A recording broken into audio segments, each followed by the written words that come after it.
kepada yang terhormat Bapak Presiden Republik Indonesia Joko Widodo. Sebagai seorang Presiden Republik Indonesia yang berlabel negara hukum, Bapak seharusnya menjaga dan menjalankan undang-undang berdasarkan hukum yang berlaku di negara ini.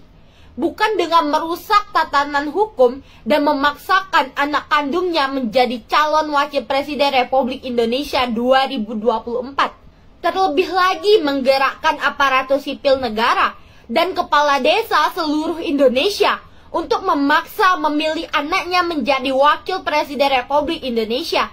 Bahkan Pak Ganjar Pranowo, calon Presiden Republik Indonesia 2024, yang satu partai dengan Bapak, dan juga orang yang ditunjuk sebagai penerus Bapak, memberikan nilai 5. Nilai yang rendah sebagai Presiden Republik Indonesia untuk menjalankan penegakan hukum. Dan begitu juga yang dirasakan oleh rakyat Indonesia. Ini sangat fatal akibatnya. Rakyat seluruh daerah akan memberontak karena diperlakukan hukum yang tidak seimbang, yang akan mengadu antara rakyat dan aparat penegak hukumnya. Memohon kepada Bapak Presiden Republik Indonesia Joko Widodo agar menghentikan kekotoran dan kebusukannya menjalankan tugasnya sebagai Presiden Republik Indonesia. Jadilah Presiden Republik Indonesia sebagai contoh tauladan yang baik, menjalankan hukum negara dengan baik, sehingga rakyat terayomi dengan baik. Terima kasih.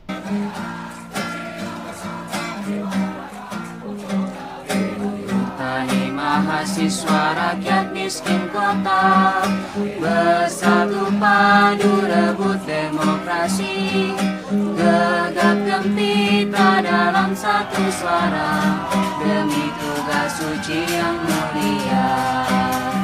Hari-hari esok adalah milik kita, terciptanya masyarakat sejahtera, terbentuknya tatanan masyarakat Indonesia baru tanpa obat.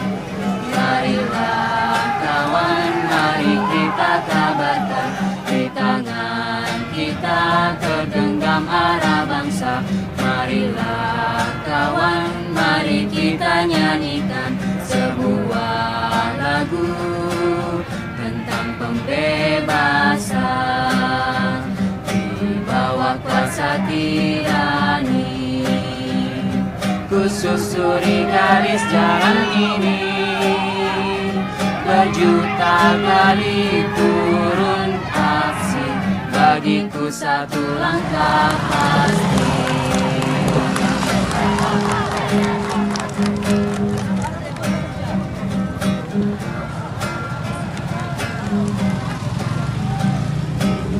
Tani mahasiswa rakyat miskin kota bersatu padu rebut demokrasi, gegap gempita dalam satu suara demi tugas suci yang mulia. Hari-hari esok adalah milik kita, terciptanya masyarakat sejahtera, terbentuknya tatanan masyarakat Indonesia baru tanpa obat. Kawan, mari kita kabarkan, di tangan kita tergenggam arah bangsa. Marilah kawan, mari kita nyanyikan sebuah lagu tentang pembebasan bawah kuasa tirani. Ku susuri garis jalan ini, berjuta kali turun aksi, bagiku satu langkah pasti. Berjuta kali turun aksi, bagiku satu langkah pasti. Tahun ketiga sudah nggak ada yang demo lagi, sampai sekarang nggak ada yang demo. Saya kangen sebetulnya di demo. Nggak, karena apa? Apapun, pemerintah itu perlu dikontrol. Bismillahirrahmanirrahim. Assalamualaikum warahmatullahi wabarakatuh. Semangat perubahan, salam kedaulatan rakyat. Di UGM kan pengadilan rakyat. Keras sekali. Keras Pak. UGM itu kandangnya konon kan. Itu kampusnya Jokowi. Tapi betul. Mereka sendiri hanya belum sampai saja ada pernyataan. Bener loh, ijazah Jokowi nggak ada. Belum aja itu yang kita tunggu-tunggu. Belum. Tapi perlawanan kepada Jokowinya sudah keras. Pengadilan rakyat. Bukan hanya Jokowi. Sistem Pak. Sistem termasuk partai-partai yang juga terkooptasi. Tapi bukan cuma UGM Pak Rizal. Unpad juga kemarin forum alumni Unpad juga berkumpul itu kan. Unpad berkumpul juga sama. Sebenarnya di tiga hal gitu ya. Satu, makzulkan Jokowi karena Jokowi ini sumber dari penyakit bangsa. Gitu kan. Kedua, tolak hasil MK karena tahu bahwa MK itu legitimasi hukum yang tidak berkeadilan gitu. Bahkan kecurangan sebenarnya terjadi yang ditutupi akhirnya oleh keputusan MK, ya tolak gitu kan. Yang ketiga, dukung angket. Kalau Unpad begitu kemarin itulah intinya ya, dukung angket karena angket itu akan membongkar kecurangan dan yang berujung nanti bersatu juga sampai kepada pemakzulan.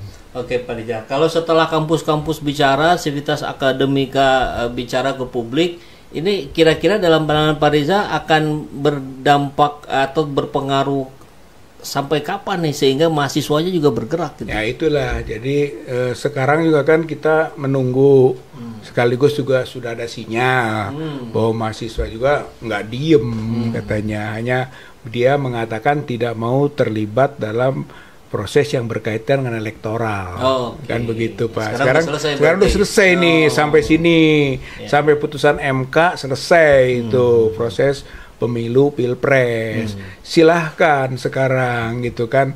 Jadi janji gitu kan ataupun harapan yang disampaikan kepada masyarakat rakyat buktikan, gitu. Itulah mahasiswa gitu dan itu tentu mendapat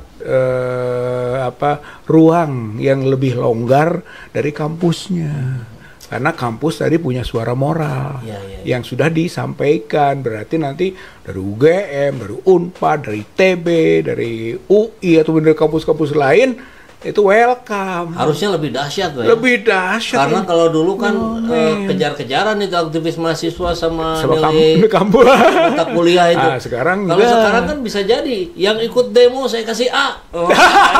Keren itu. Bisa Bang Epul. Ya kita dukung lah supaya para guru besar memberi nilai A kepada para mahasiswa yang aktif. Baik Pak Rizal, ini seru nih. Barangkali saatnya closing statement Pak tentang Cinaisasi, kemudian pemakzulan dan sebagainya. Ya, saya kira kita harus melihat Cina bukan semata-mata Cina. Itu kan Cina bukan pemegang kekayaan yang bisa dialokasikan ke kita. Itu nggak ada makan siang gratis. Itu kan Cina tidak akan menanamkan investasi, beri hutang luar negeri. Dia pasti akan menguasai sebagaimana biasanya. Jadi kita harus waspada ini. Dia kan harus jadi lawan juga, harus berani sekarang teriakan bahwa bahaya Cina, bahaya kuning, kan gitu Pak. Satu. Yang kedua gitu kan, bahwa Cina ini kan bawa paham yang jauh dari Pancasila. Komunis. Dan dalam kita punya sejarah Pak.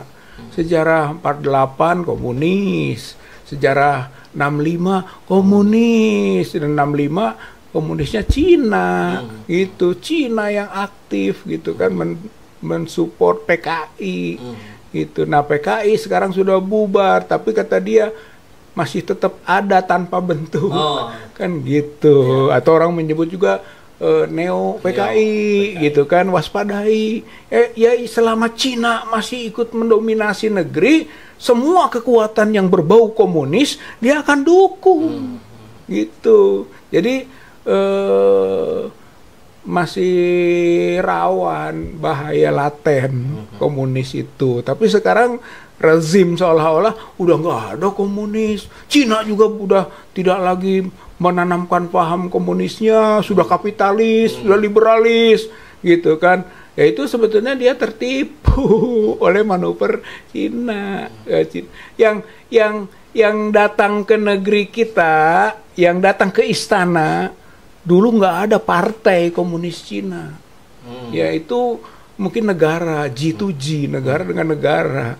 Sekarang partai komunis Cina bisa menginjak istana negara Republik Indonesia. Apa bukan ini memberi pengaruh terhadap paham partai komunis Cina? Dan itu Pak, jadi kerawanan berikutnya dari soal Cina ini adalah komunisme. Oke. Baik, luar biasa, terima kasih banyak Pak Rizal sudah mengingatkan kita bahaya laten komunis itu tidak hanya ada di buku pelajaran sekolah, pelajaran buku-buku sejarah, tapi itu nyata ada di kita, walaupun tadi tanpa bentuk ya, dan mungkin sudah menyusup ke banyak partai, sangat boleh jadi. Sangat boleh jadi, dan satu hal catatan nih Pak, komunisme lewat investasi.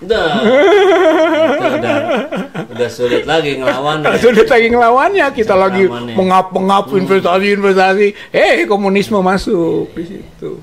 Jadi ayo waspada terus, dan kita nggak boleh tutup mata terhadap kondisi ini. Kita harus menjadi bagian yang melakukan perubahan. Apa caranya, apapun yang bisa kita lakukan. Nggak bisa keluar rumah, bisa lewat media sosial. Sekali dua kali bisa berdiskusi silaturahim dengan orang-orang yang satu ide, satu pemikiran. Kalau bisa sampai turun ke jalan, diskusi segala macam, itu juga luar biasa.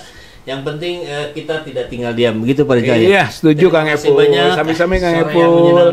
Siap, Waalaikumsalam warahmatullahi wabarakatuh.